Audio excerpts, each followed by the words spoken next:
All right, hey, I'm Lowell from Run Rocket, and you're excited. You just got your brand new Run Rocket, and you're ready to put it together. Let's get started.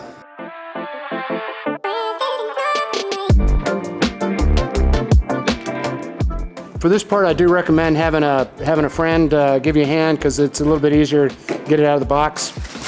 Reach down in here. There's a handle at the front. You just lift the whole thing out.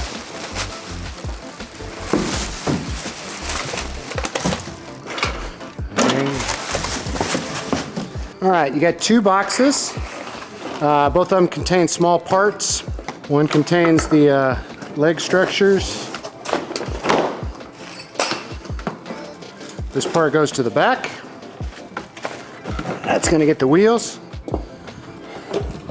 This bar goes to the front. You do have an instruction manual and an operation manual, assembly manual. And then you got this comes with the tools, all the tools necessary to assemble the product.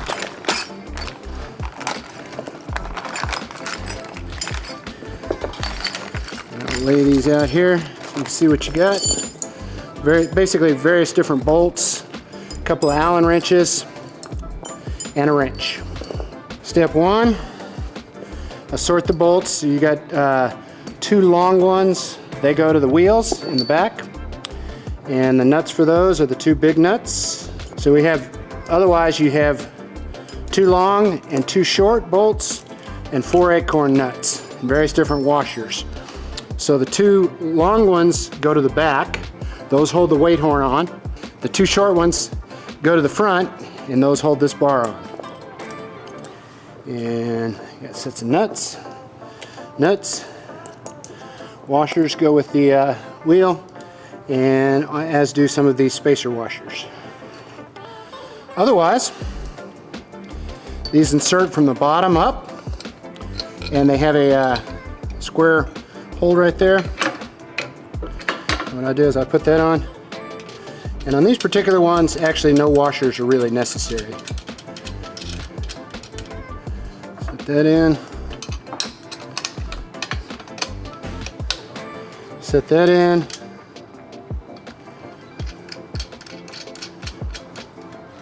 That's it for the front. You do have a wrench to tighten those. It's a 17 millimeter. If it wasn't in the box, give those a little snug so they don't work loose.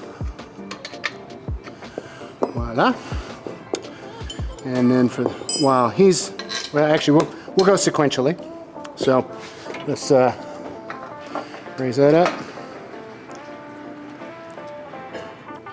Now notice how you actually put that bolt through both parts, the weight horn and the back axle on the back there.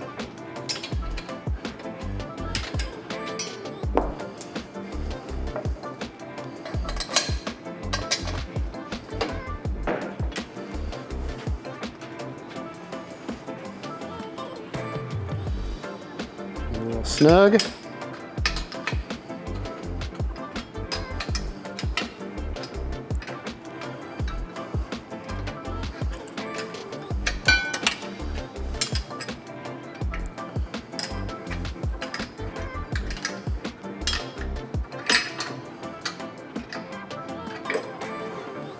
Okay.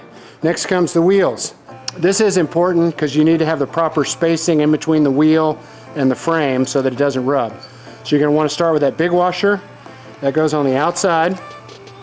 Then you're going to put two little washers that come with the package that fit over that bolt. That's going to create the space right there. Put that on. Put your nut on.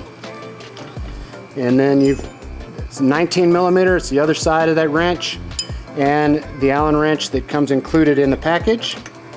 Go ahead and snug that.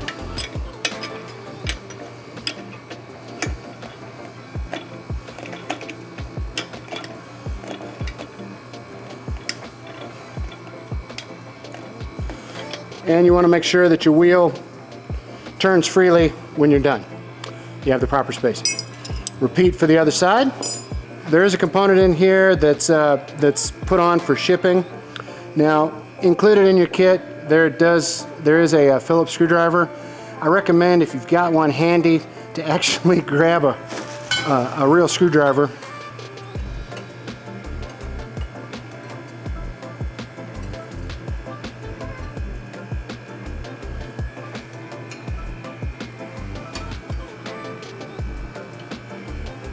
You're going to want to put your batteries in your console. There's a little screw on the back. There's a screw right there on the back. You just take that screw out. Actually, all you really have to do is loosen it. That slides up.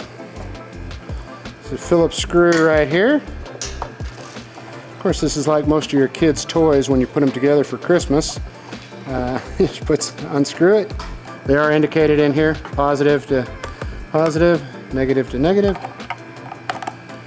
And then go ahead and put you hear that little beep? That tells you it's on. Put your Phillips screw back in.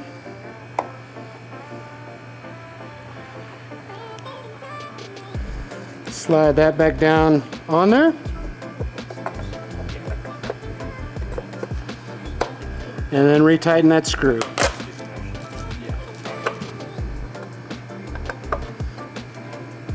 So we're going to switch the nuts out on the machine. The first thing we're going to do is tighten this up to where the brake pads are sitting flat and just snugged up on there. Don't over tighten it. We're going to use a pair of pliers. We're going to take off the silver bullet looking one, and we're going to replace it with a regular nylon lock nut. Hold the brake pad in place and then tighten, and you want to get this pretty snug. If it's not snug enough, you can get a high-speed whining sound. It'll sound like a screeching, so you want to get this thing nice and tight. So hold the brake pad in place, tighten up to where this can't be twisted easily by turning it like this. And be sure to hold this brake pad in place while you're tightening this up so that it's lined up with the flywheel edge. Tighten up pretty tight to where you can't twist it out of place. Loosen up and make sure that this spins free when you're at 0. That way there's no extra drag on there.